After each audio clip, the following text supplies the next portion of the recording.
Now that fight night Royval versus Taira's over, I'm gonna make a recap. Basically, an instant recap. I wanted to do this a little earlier, but there were some retards outside my house just screaming the whole time, so it's kind of hard to. Anyway, let's start it off. I'm gonna go over the whole card, but first, let me say this. This card wasn't that bad.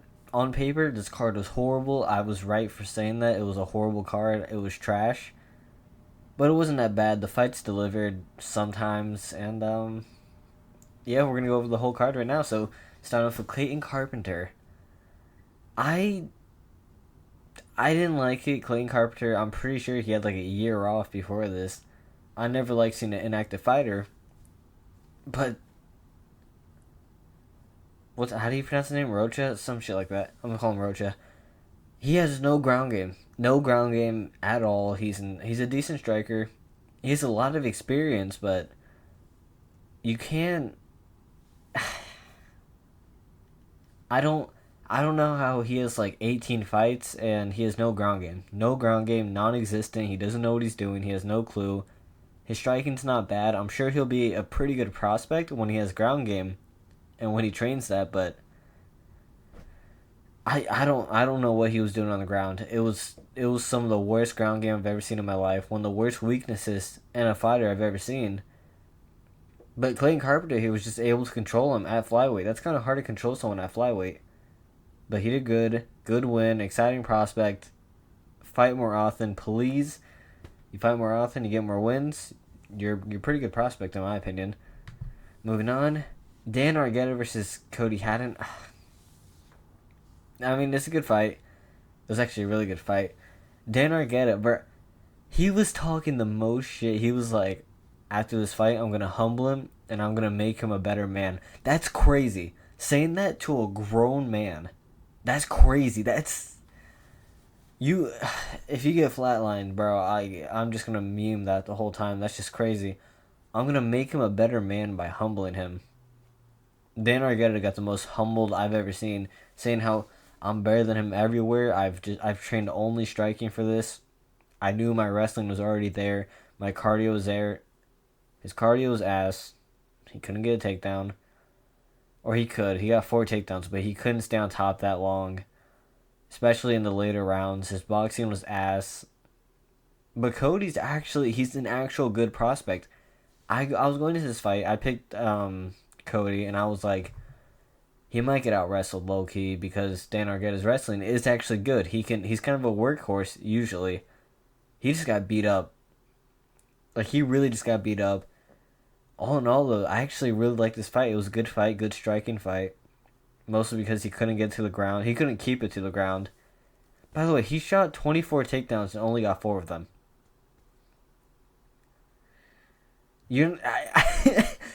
If you're a good wrestler, in your opinion, you shouldn't be shooting 24 takedowns and only getting 4 of them against a guy who's a striker. I don't care if this guy did a whole wrestling training camp. That shouldn't happen. He's just not that good. He's really just not that good. Or maybe Cody is that good. But Cody Haddon, however you say his name, he trained with Steve Erceg. Steve Erceg has high hopes for him. And I see why. He's a great prospect. I'm ready to see him come back. But he took a lot of damage. He fought long. I'll see him come back early next year, honestly. Like I'm really excited for this guy. Dan Argueta, bruh. I don't you're gonna be a better man, bruh. I hope you're a better man. No, I said this card was alright. This card is actually really good. The reason I didn't say this card was great was because we got fights like this. Where, yeah, it was an alright fight. But there was really no impact behind the strikes. They were kind of just throwing, and it's like... It's a shit break. I was on my phone playing Retro Bowl the whole time. Like, it's a shit break. I don't even care for this fight, in all honesty. By the way, the judges, horrible. The judges were actually... They were actually horrible. It's some of the worst judging I've seen. But someone called me out and basically called me a retard, so, and after looking at the stats, I felt like a retard, but I didn't really watch the fight, because who cares? Who gives a fuck? Anyway, Julia Palastri, whatever her name is, versus Corey McKenna. She said that she wants to be the first champion who's Welsh. That's not going to happen. You're not going to be champion. You're not good enough. Unless you can make a huge improvement, you're not good enough. Julia Pilastri is more built like a man. Like, I'm sorry to say it. She's more built like a man. You're going to lose to that. You're kind of flabby. She's athletic. She's built like a man, like I said. And she held against the defense a lot, which actually worked. It was good. It was just good holding, good knees. She mixed up great in the clinch, and just outstruck her. Like, you can see it. Like, I don't gotta tell you. And then Corey McKenna, by the way, fourth round, you're losing. You need a finish. You go for a takedown in the last 2 minutes, and you don't go for a submission. You don't go for a TKO. You just randomly lay on top and hit her. Horrible IQ. This wasn't a split decision. She got dominated, and you can probably give her the third round. That's it. That's really it. You can't give her first or second very clearly. Like I said, though, the judging was absolutely horrible. It is what it is. Junior Tafa versus Sean Sharaf. I'm not lying to you. This was the stupidest fight I've ever seen in my life. This fight lacked so much skill, I don't even know what to say about it. Junior Tafa sucks. Sean Sharaf, honest to God, if Sean Sharaf didn't take it on like 2 to 3 days notice, and if he was actually in shape, he might be something. He's not going to be champion. He's not going to be top 10. But if he gets in shape, if he gets his cardio up, he has pretty good technique. He has decent boxing, good takedowns, but it's Junior Tafa, so it doesn't matter. You're going to take him down. It's Junior Tafa. Like, it's guaranteed. If you fail takedowns, which you failed 7 takedowns, I'm just going to say what it is. You're out of shape. It's 2 days notice. I don't even know why Sean Strickland was in your corner. I really don't. He didn't say shit. It's the equivalent to Khabib being in your corner and just not saying shit and screaming the whole time. Like, he didn't do anything. It was David Goggins in Tony Ferguson's corner. It's like, give him some advice. Yeah, you're a corner man, please. And then someone made a post about him being barefoot, saying Sean Strickland, the barefoot corner man. Like, no, I don't. Who? That's disgusting. That's fucking disgusting. But anyway, yeah, I mean, I said Junior Tafa knockout first round because Sean Sharaf's not as great. He's not experienced. He's 4-0, 4-1 now. Junior Tafa is 6-3. He gets to stay in the UFC even though he's absolute trash. And he said, "Oh, heavyweight's not my weight class. Light heavyweight's my weight class." And I'm gonna tell you what, bro. Stay at heavyweight. There's more cans. They're not gonna wrestle you. There's more retards. Stay at heavyweight. Because if you go to light heavyweight, yeah, they're also retarded, but you're gonna get taken down instantly. You're gonna lose instantly. You're gonna get cut. Your career's over if you go to light heavyweight. Stay at heavyweight, please. But I mean, the main takeaway is Sean Sharaf's not that bad. Like I said, just get in shape, work on your gas tank. You're 4-1, very inexperienced, and you're probably gonna be on the Contender Series one day because it's heavyweight and they suck. Besides, the top 10. Top 10 heavyweight's amazing. I got high hopes for you. Not to be anything great, but like I said, you'll make it in the UFC one day. Junior Tafa sucks. He just sucks, but it was really obvious he was going to get a knockout. He almost got knocked out. He almost got TKO'd at the end of the first round. It was the shittiest. Go to a mental hospital, go to a bar, you'll see a better fight. More skill. It was the shittiest fight I've ever seen in my life, but that's why I liked it, because it was fun, so who gives a fuck. Themba Gorimbo versus Nico Price. I'm gonna be honest with you, if you watch this fight over at Bivol, you're kind of retarded. I don't give a fuck if you like MMA more. It's just Bivol. It's Nico Price. He had some good moments, but really, I already said Themba Gorimbo's really boring. People like him for some reason, but he's really boring. And he was just gonna take him down or hold him against the fence for 3 rounds. I said that. He got 7 takedowns. That's really it. I was skimming through the fight. I listened to the commentary, obviously. Nothing happened really. Like Themba just dominated him on the ground, like I said he would, because he's a boring fighter. But honestly, like Nico Price, you shouldn't be losing to Nico Price. In the last 3 years, you should not lose to Nico Price. But some people do. I like Nico Price, but like, if you're gonna do Nico Price, put him against Nick Diaz. Put him against someone who's gonna strike with them because they can't do anything. Put him against someone who's old and who's gonna strike with him. So at least we can maybe get something, a decent fight. Yeah, Thema Garimbo. I'm not gonna lie to you, bro. They talked about your hard story, how hard you had as like how hard your life was. The whole commentary. I don't care if the whole fight they're talking about. Oh, he has a warrior spirit. He had $7 in his bank account. He's had a hard life. Like clearly, you're not fighting cool. Clearly, you're not doing shit. I don't care about your hard life. I don't have a hard life. A lot of people have hard lives. What makes you think I care about yours? Respectfully, like, great win by Themba though. Like, it was a great win. Showed off really good wrestling, but it's Nico Price, so the wrestling, the great win doesn't mean shit. Jonathan Pierce past Sabatini. I actually just did not watch this, and when we did turn it on, it was submission already. Like, we didn't really know what happened. And I don't care enough to rewatch the fight. If I'm being honest with you, I really don't care enough to rewatch the fight. Pat Sabatini, good win. Jonathan Pierce is good on the ground somewhat.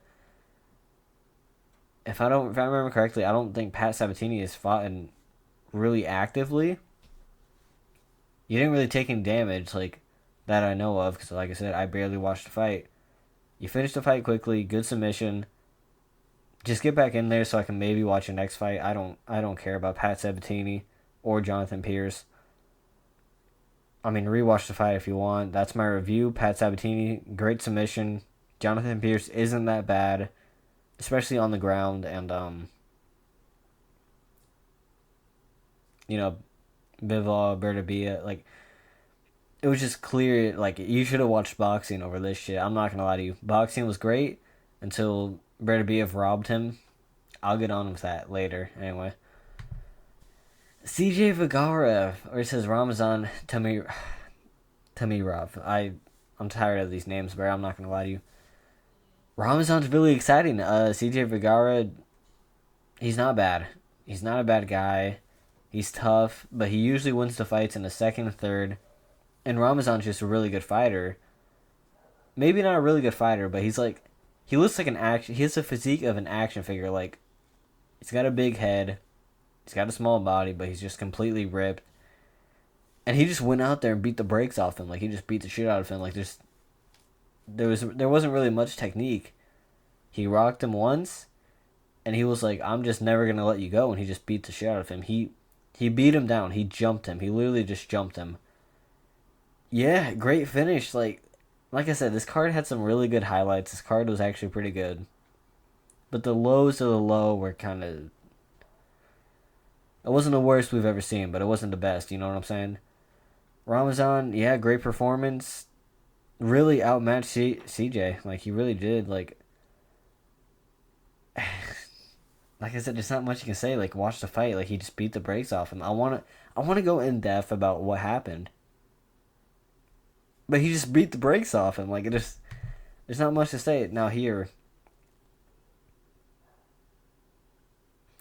someone called me a retard. Or he didn't call me that, but that's how I took it. I said Alex Morono clearly won second and first round. I thought he won 2-1 really easily. D-Rod didn't do shit. And now that I'm looking at the stats, I'm like, what was I watching? Was I watching the same thing? I don't think D-Rod landed this much. Maybe I'll have to rewatch the fight. But honestly, I don't care. I don't really want to waste my Sunday watching the fights instead of football. Because I don't care about this fight. No one cares about this fight. Let's be honest, you're not watching this so that you can watch me review this fight. You don't care about this fight. I don't care about the fight. I'm not going to pretend. You're not going to pretend. But I do believe that the second round was close. I can see it going to D-Rod. I just really thought Alex Morono in that, like, at that time, won clearly first and second round. And this guy tried pulling a verdict. He actually pulled a verdict poll, and because you know how they can score the rounds. If you believe verdict, you're a retard. Respectfully, that guy, he's a retard. I tried saying it nicely.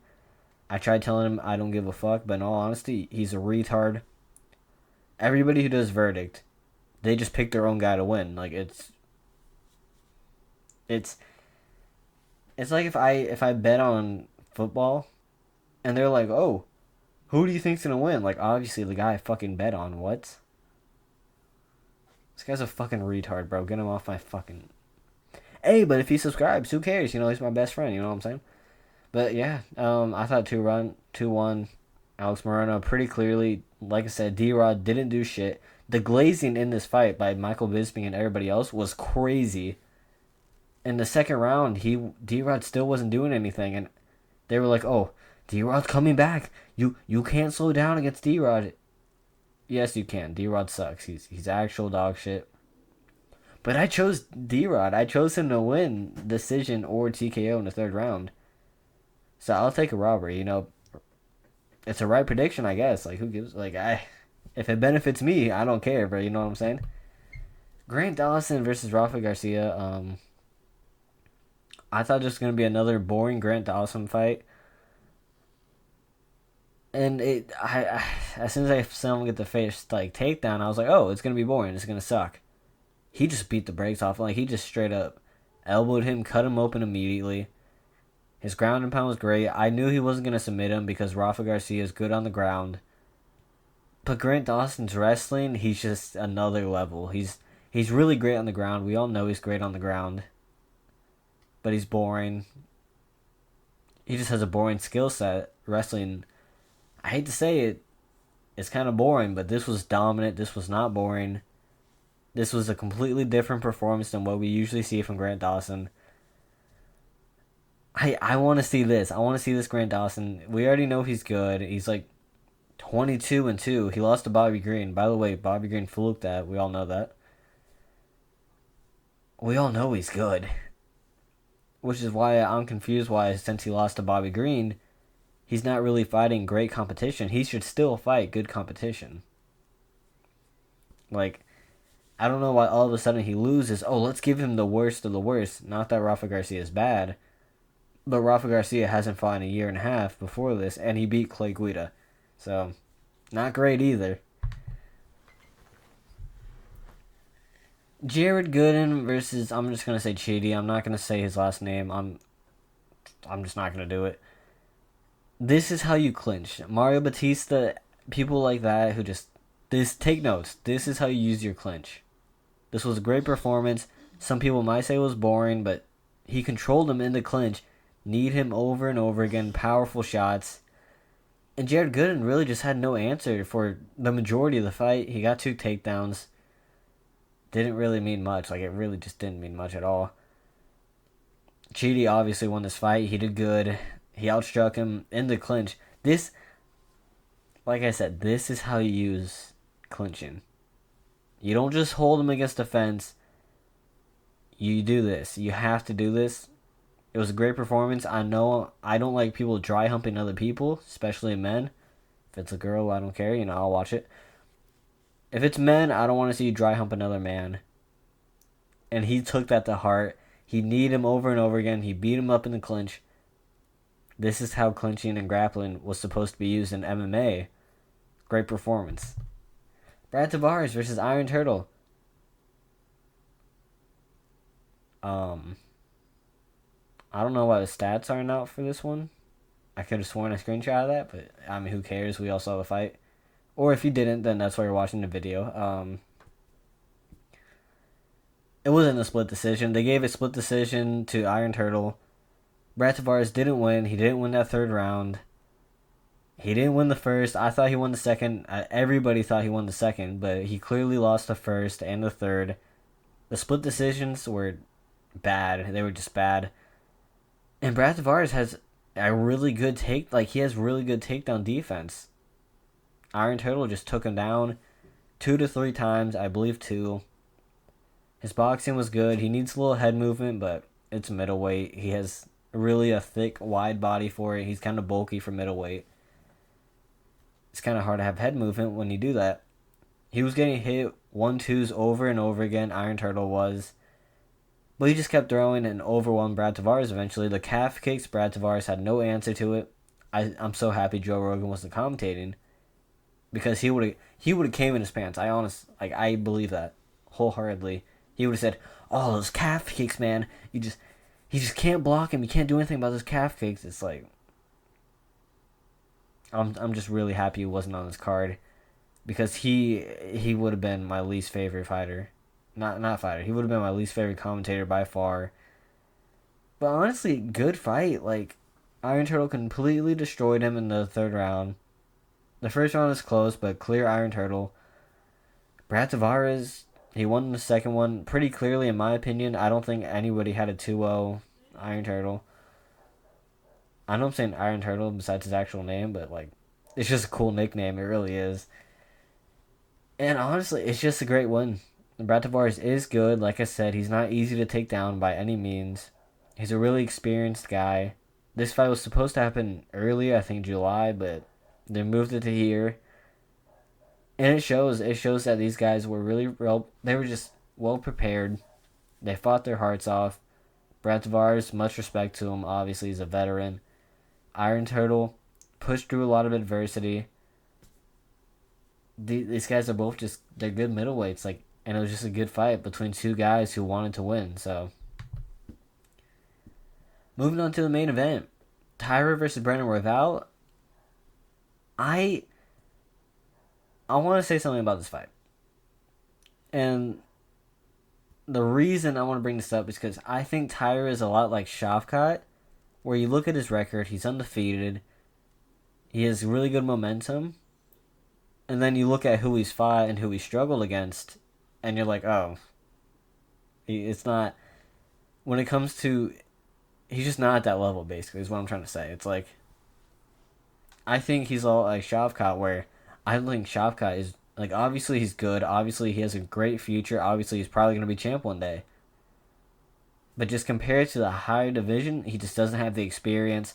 I chose Brandon Royval. I thought he'd win the last 3 rounds, but I thought he'd lose the first 2. This was almost a pure, just perfect pick. He won the first, the third, and the fifth. Everybody knows that. Really, that's all I've seen. I haven't seen anyone disagreeing with that. First, third, and fifth, Brandon Royval. Second and fourth, Tatsuro Taira. He could have won the first, but I thought it was really clear Brandon Royval. A lot of people did. I'm really happy I got this pick right because a lot of people were sleeping on my boy Royval. And I was telling my brother, and I was telling people, yeah, you might not see great grappling out of Royval. You might not see great defense. But his ability to just consistently improve is a lot better than just anyone I know. He can consistently improve every fight. And I said his training camps with Pantoja, his grappling training camps with all these huge high-level grapplers, it would come into play with Taira. I said that his cardio would come into play because Taira hasn't had a 5-round fight where he went past the 4th round, I think. If he has, then shit, I mean, I was still right. Who gives a fuck? And Brandon Royval, he's been in that scenario. He fought Kai Kara, he fought Nicolau, he fought Pantoja, he fought Brandon Moreno twice. He's fought everybody in the division. If you're a big name, he's fought you. He's probably beat you. He's probably lost to you. But he's fought you and he's made it competitive. I said he would win. I said he'd outstrike him in the last 3 rounds. I'm very happy he did. And Tatsuro Taira, just nothing but praise for him. I knew his striking wasn't that great. That's the only reason I said, he's not going to be...